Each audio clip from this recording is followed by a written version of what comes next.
Fala galera do canal, sejam bem-vindos a mais esse vídeo. E hoje nós vamos fazer uma análise detalhada dos 4 principais fundos imobiliários do segmento de logística. Para você que está chegando agora no canal, meu nome é Fabrício Bragato e aqui nós falamos sobre o mercado imobiliário de uma maneira simplificada para você que quer investir nesse mercado ou quer apenas realizar o sonho da sua casa própria. Bom pessoal, eu trouxe 4 fundos imobiliários para analisar aqui com vocês. E eu selecionei os 4 maiores fundos imobiliários do segmento de logística. Nos próximos vídeos eu vou selecionar outros fundos e vou falar detalhadamente sobre esses fundos em diversos segmentos, né? O próximo será de lajes corporativas, shopping centers e por aí vai, cada vídeo falando um pouquinho mais sobre um determinado segmento. E fica até o final desse vídeo, pessoal, que no final nós vamos colocar um questionamento para vocês, que vocês vão poder refletir melhor sobre valer a pena ou não investir nesses principais fundos imobiliários. E para começar a nossa análise, eu vou falar para vocês sobre o HGLG11,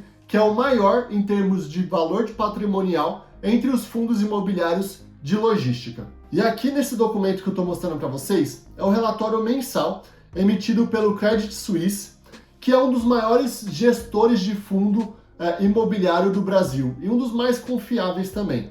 Então, com relação a isso, a gente pode ficar tranquilo aí, que é um dos critérios, né, que eu falei para vocês. Um dos critérios que a gente precisa avaliar na hora de selecionar um fundo é qual que é o gestor. Se é um gestor confiável, se é um gestor que tem um determinado histórico, né? Se você ainda não assistiu o vídeo anterior, vou deixar o link aqui em cima, porque lá eu falo um pouquinho de onde eu busco essas informações que eu estou utilizando, tá? E também quais são os principais parâmetros que você precisa avaliar. E aqui, para começar, já tenho aqui algumas informações. O valor de mercado do fundo está muito alinhado aqui ao valor patrimonial dele, tá, pessoal? Esse fundo ele tem um patrimônio de 4,3 bilhões de reais. É bastante dinheiro, né? Então você vê que é um fundo bastante robusto, né? Esse fundo ele foi lançado, né? O IPO dele foi em 2010. Então ele é um fundo que já passou por muita coisa aí, crises, e né, tá aí até hoje. Então a gente pode contar com um determinado histórico aí, mas eu vou mostrar para vocês aqui também a evolução desse fundo. Se ele é um fundo que cresceu, que caiu e tudo mais. Um dos primeiros aspectos que eu olho na hora de avaliar um fundo imobiliário é o P, né, que é o preço da sua cotação, sobre o VP, que é o valor patrimonial. E aí, o que eu chego aqui para vocês? Eu tenho uma cota, né, de valor de mercado lá no fechamento, eu vou até mostrar para vocês aqui como que esse gráfico tá, né? Hoje, dia 22 de agosto, tá valendo R$ 170,75, tá? A gente teve uma pequena queda aqui em relação à semana passada, mas você pode ver que ele vem de um crescimento bem grande aqui esse ano, né?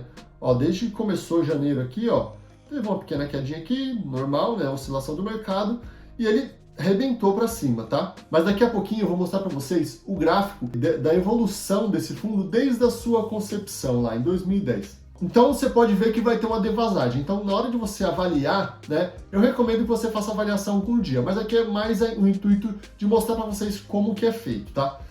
E com as informações oficiais, tá? Então vamos lá, no final, dia 29 de julho, esse fundo estava valendo R$ 168,64. E você dividindo por esse valor aqui da cota, né, que é o valor do patrimônio, você vai chegar no P sobre VP de aproximadamente 1,15. Ou seja, esse fundo ele está valendo aproximadamente 15% a mais do que o valor do seu patrimônio. Então, supondo que fazendo toda essa soma, eu vou chegar a um valor patrimonial de R$ 100. Esse fundo, né, considerando o valor dele, né, para cada R$ 100 que a gente tem de patrimônio, ele tem um 15 reais a mais ali nesse valor, que é a valorização que ele teve, principalmente, né, nos últimos meses. E aí, já eu vou explicar para vocês o que isso representa, principalmente na hora que eu comparar com os próximos fundos imobiliários. Como vocês podem ver aqui, o rendimento, né, o dividendo que esse fundo pagou no último mês foi de R$ 1,10, tá? Isso representa o dividend yield de 0,65%. E o que é esse dividend yield? É quanto que isso aqui representa do valor de mercado. Então ele está me dando rentabilidade aqui de 0,65% mensal em relação ao valor de mercado aqui no final de julho. Então o que acontece com esse fundo, pessoal? Eles fazem uma projeção, né, das receitas que eles vão ter nos próximos anos, né, no próximo ano, nos próximos meses, e ele determina um valor que ele vai pagar né, a título de dividendo. Nesse caso, eles pagam 1,1, ou seja, R$1,10. Tá? De tempos em tempos, né, quando eles faturam um pouco a mais, porque eles fazem uma estimativa um pouco menor para não ter falta de caixa, não ter problema. E aí, como eu falei nos vídeos anteriores, eles são obrigados a distribuir 95% de todos os rendimentos a cada, no máximo, 6 meses. Então, o que acontece? Quando eles vão acumulando um determinado valor, eles determinam alguns pagamentos adicionais, os pagamentos extraordinários. Como você pode ver aqui, em dezembro de 2021, eles teve um pagamento de 1,71, né? E aqui em junho desse ano, eles teve um pagamento de 3,30, que seria a sobra que eles tinham de caixa, que eles tiveram que diluir exatamente por conta dessa regra de 6 meses. Então, dezembro eles fizeram e agora em junho eles fizeram novamente. Bom, e o que representa esses pagamentos adicionais aí na hora que a gente está avaliando o retorno desse investimento, tá? A gente tem um dividend yield aqui de 7,8%. Mas esse valor aqui, ele considera os pagamentos somente de 1,10, que é o pagamento regular do fundo. Mas quando a gente calcula com os pagamentos adicionais, esse valor chega a 9,5% ao ano aproximadamente, né? Considerando essa cotação aqui da época que foi feito esse relatório.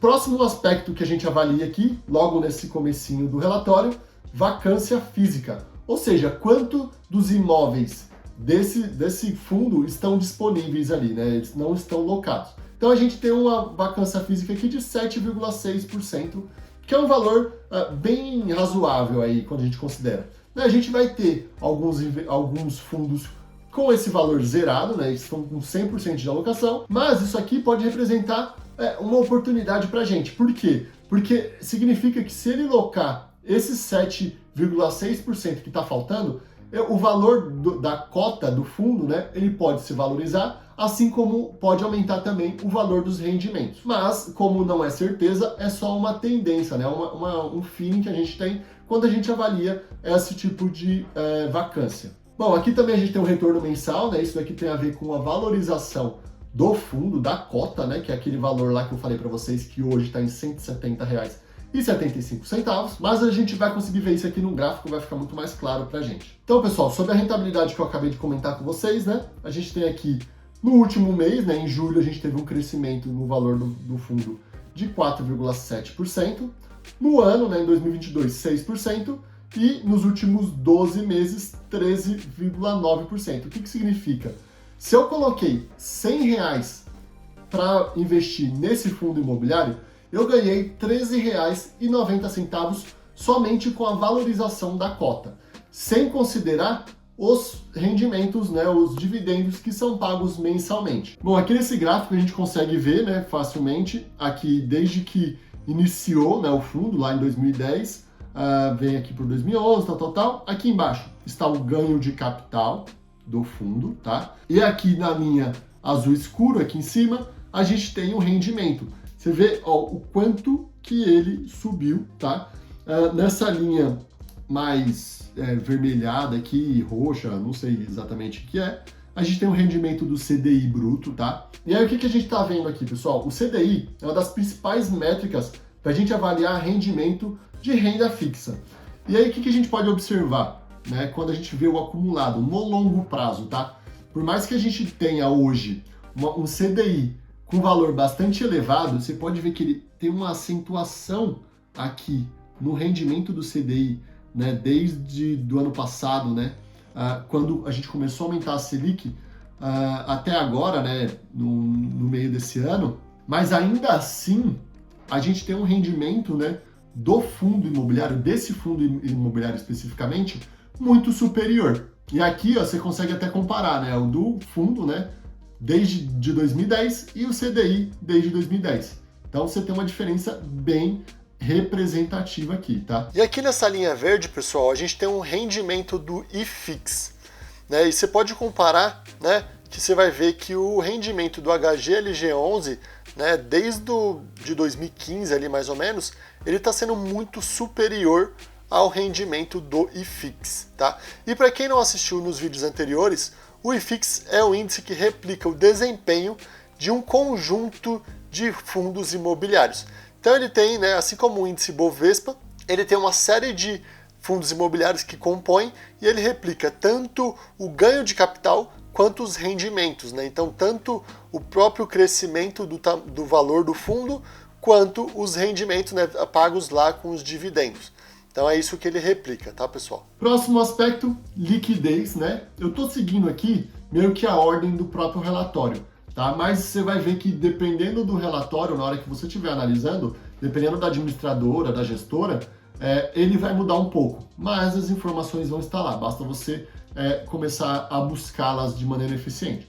E é lógico que nos sites que eu falei nos vídeos anteriores, a gente também tem essas informações de uma maneira simplificada, né? Então volta lá no vídeo anterior para você conhecer um pouquinho melhor desses sites, de como é que você busca essas informações, mas aqui eu gosto de usar o relatório porque ele tem outras informações bem bacanas também e de uma forma também, né, nesse caso aqui, bastante fácil de interpretar. Bom, liquidez, o que nada mais é do que transações que a gente tem com esse fundo, né? Qual o tamanho dele, número de cotistas, quanto que movimenta. Por que isso é importante? Imagina que você compre um fundo, né? Como no vídeo anterior, né, eu comentei um fundo que ele teve 8 negociações no dia. Imagina que você vai lá, compra um valor, né, desse fundo e você quer se desfazer desse fundo. É muito mais difícil quando você tem 8 negociações no dia do que um fundo como esse, que vai ter milhares de negociações diariamente, tá?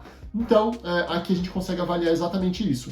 Qual que é o volume financeiro mensal aqui, né? Então, no mês a gente tem 107 milhões de reais, no ano 705 e no ano aqui que eu falo 2022, e aqui nos últimos 12 meses, 1 bilhão 318 milhões de reais que foi movimentado. Ou seja, realmente a gente tem um volume muito grande.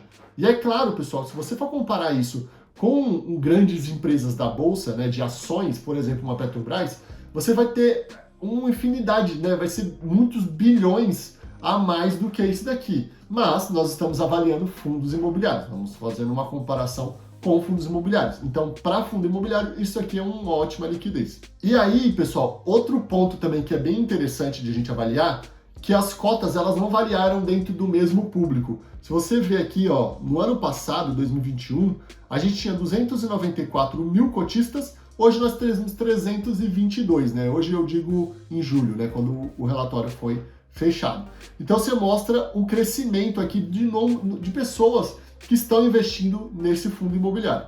E aqui você consegue avaliar um pouquinho nessa parte cinza a oscilação desses valores, né? Quanto desse valor aqui, né, do volume financeiro que a gente teve. A gente começou ali perto de 120, hoje a gente está ali em 108, teve uma pequena oscilação, uma pequena redução, mas nada demais, tudo dentro do esperado no mercado.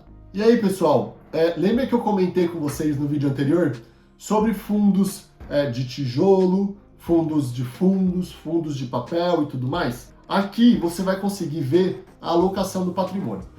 Esse fundo que eu selecionei para vocês, né, por ser de galpão logístico, logicamente é um fundo de tijolo.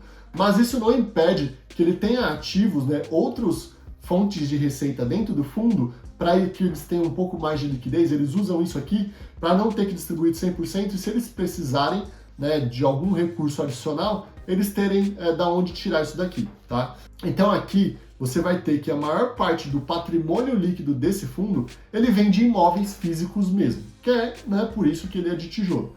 Mas ele também tem alguns outros fundos imobiliários, tem alguns certificados de recebimento imobiliário, tem LCI, tem renda fixa, né, e tem alguns outros valores aqui menos relevantes, tá?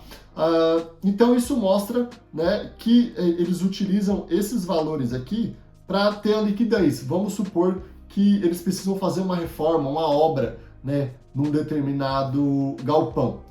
Da onde que eles vão tirar esse dinheiro? Vai captar mais no mercado? Pode ser também, mas uma forma que eles têm que fazer isso mais rapidamente é vendendo essas cotas aqui que eles têm de outros fundos imobiliários, ou vender esses CRIs, mas de toda forma tudo isso daqui gera retorno para o fundo, tá? Não é um dinheiro que está parado, é um dinheiro que está investido e, né, por ser uma administradora grande e bem com muita experiência, com certeza vão ser bons ativos que eles estão investindo aqui. Outro ponto também que é bacana, né, no caso de fundos de tijolos, é você conseguir saber aonde estão, né, os imóveis daquele fundo. Então aqui você consegue ver qual que é o percentual, né, de cada galpão, né, cada imóvel que eles têm, a região que eles estão. Aqui a gente consegue ver no mapa, né, então você vê que ele tem bastante concentração em São Paulo, né, mas o Sudeste como um todo é bastante importante, e o quanto, né, isso aqui representa, né, cada um dos principais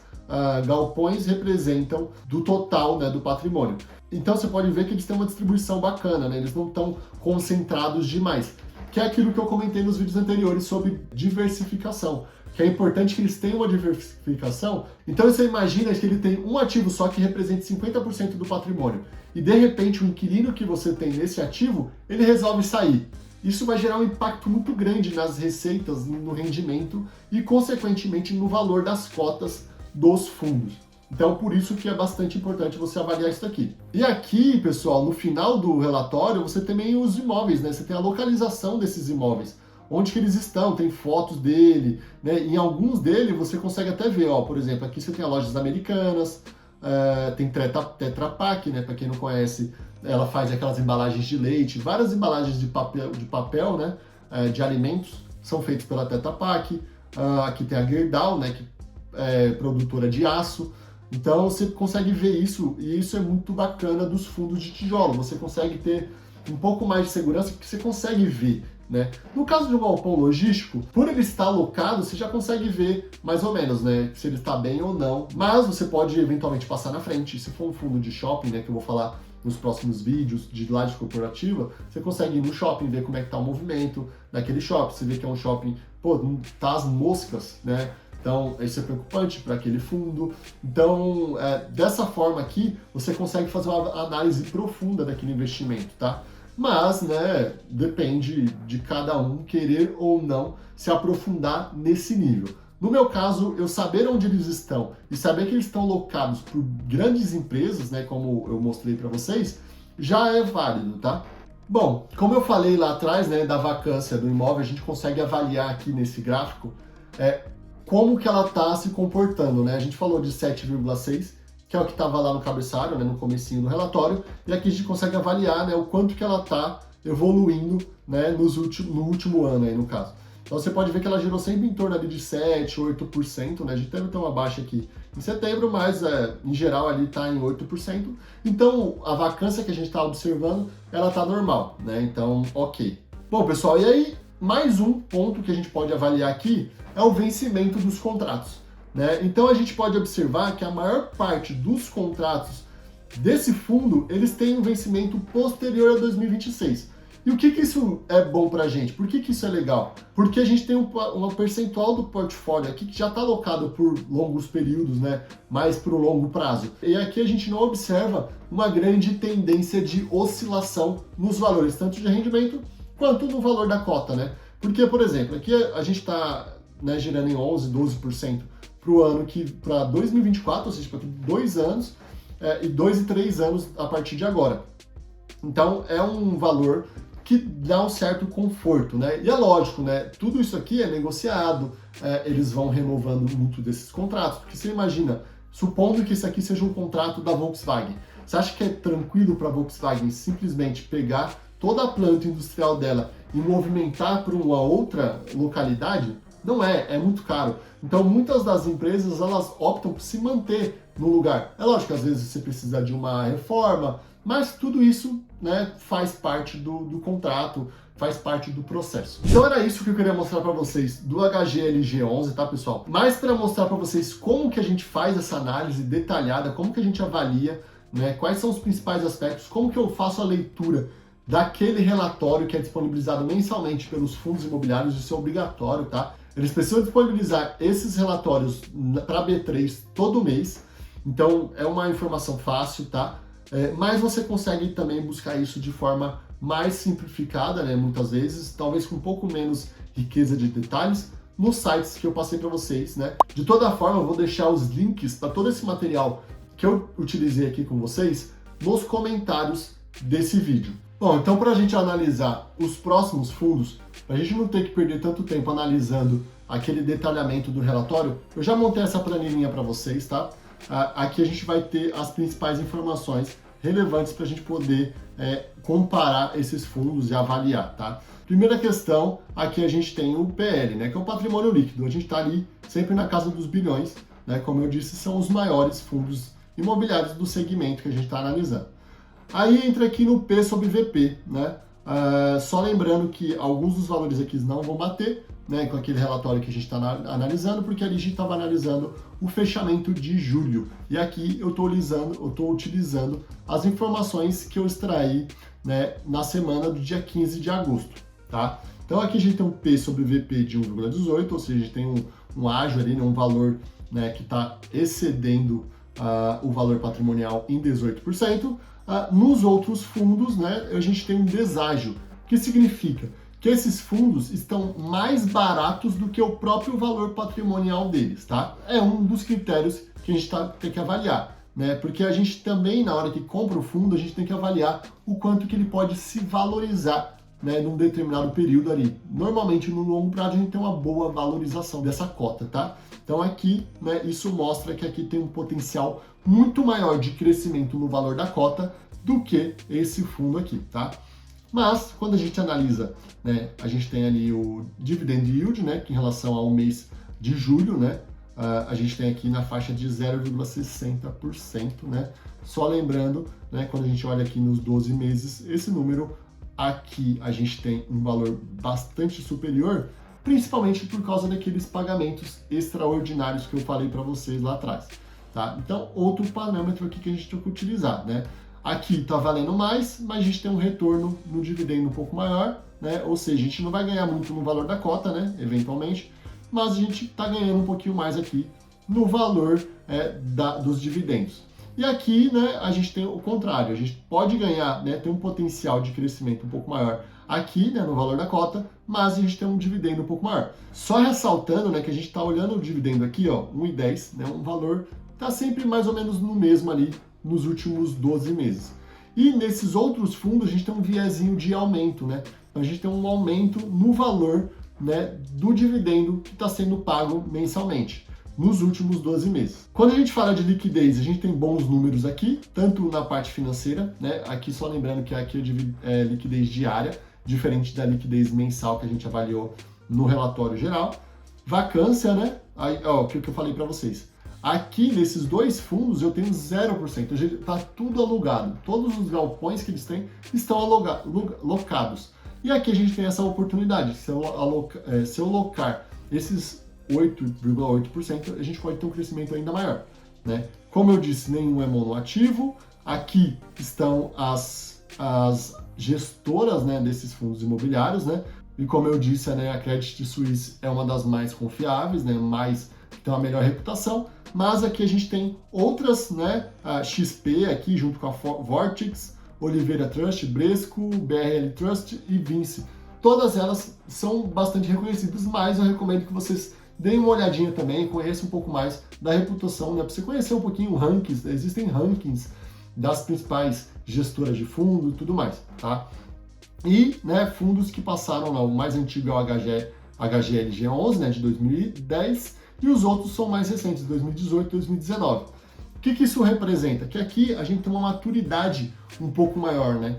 Então, ações mais antigas no mercado, elas tendem a se valorizar e ter uma oscilação nesse valor um pouco menor do que novos entrantes. Mas isso não é uma regra específica, tá, pessoal? Até porque quando a gente avalia isso daí de volatilidade e tal, quando a gente avalia ações, é muito mais relevante do que quando a gente avalia fundos imobiliários, uma vez que a volatilidade de fundos imobiliários ela é muito inferior à de ações, tá? E por que eu estou comparando com ações, pessoal? Eu vou até fazer um vídeo explicando um pouco melhor isso, mas quando a gente compara fundos imobiliários com renda fixa, eu não acho uma comparação justa, porque a gente está trabalhando uma renda fixa, né, como o nome já diz, com uma renda variável. E aqui, na renda variável, a gente tem muito mais coisa pode acontecer, tá? E eu também vou fazer um vídeo específico falando, será que vale a pena ou não investir no fundo imobiliário? Por uma série de motivos, né, quando a gente compara com renda fixa. A maior parte das pessoas que eu tenho ouvido falar hoje estão falando muito bem de renda fixa, porque renda fixa hoje está rendendo né, mais de 13%, né, dependendo do prazo que você está utilizando. Mas vamos pensar em uma por baixo que está rendendo 12% ao ano. Mas quando a gente olha aqui, né, pô, tá rendendo 12% contra esses 9%, realmente eu vou colocar na renda fixa. E isso também é um dos motivadores porque é um bom momento para a gente começar a analisar e entender melhor, né, os fundos imobiliários. E melhor forma de você fazer isso é acompanhando os vídeos aqui do canal. Né? Toda semana, quinta-feira, às 4 horas da tarde, a gente coloca um novo vídeo e outros vídeos que eu vou postando ali aleatório, mas não dá para garantir que vai acontecer no mesmo dia, no mesmo horário. Mas esse de quinta-feira, às 16 horas, é regra, pessoal. Então, se você ainda não se inscreveu no canal, faça isso agora, né? Deixa uma curtida aqui no vídeo para dar uma força, né? Faça seus comentários aqui, né? Deixa suas dúvidas, né? Tudo que você não entendeu, ou que você quiser elogiar, ou quiser comentar, deixa aqui nos comentários também, tá, pessoal? Então era isso que eu queria falar com vocês hoje, tá, pessoal? Não percam os próximos vídeos, eu vou analisar de todos os principais segmentos ali, né? Desde lojas corporativas e shoppings até o cemitério que eu falei para vocês no vídeo anterior, tá? Então, se inscreva no canal, curtam esse vídeo aí, caso vocês ainda não tenham feito, e deixem seus comentários e dúvidas aqui pra gente.